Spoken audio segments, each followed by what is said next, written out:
পরিবেশ রক্ষায় তত্ত্বের অধিকার নিশ্চিতকরণে আন্তর্জাতিক তত্ত্ব অধিকার দিবস উদযাপন। খাগড়াছড়ি প্রতিনিধি কুখন বিকাশ ত্রিপুরা জ্যাকের পাঠানো রিপোর্টে বিস্তারিত দেখছেন সিএসটি বাংলার ডেস্ক রিপোর্টে।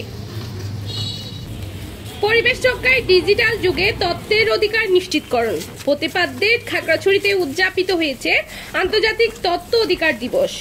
রবিবার 12 অক্টোবর সকালে উপজেলা পরিষদ প্রাঙ্গণ থেকে বর্ণাঢ্য শোভাযাত্রা বের হয়ে আলোচনা সভায় মিলিত হয়।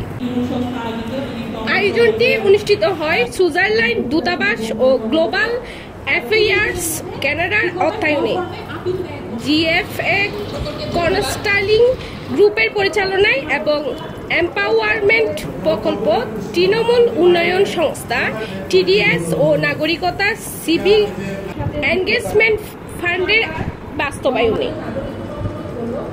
সবাই প্রধান অতিথি ছিলেন উপজেলা নির্বাহী অফিসার মোহাম্মদ আবু রায়হান। উপস্থিত ছিলেন তৃণমূল উন্নয়ন সংস্থার সিনিয়র প্রকল্প কর্মকর্তা মুনি সিং মার্মা, যুব উন্নয়ন কর্মকর্তা চম্পক কান্তি চাকমা, নমিতা চাকমা, নিরূপণ চাকমা, আইসিটি কর্মকর্তা মোসা মাহবুবার আক্তার ও এম্পাওয়ারমেন্ট প্রকল্পের প্রকল্প ব্যবস্থাপক শাশ্বতী দেওয়ান প্রমুখ।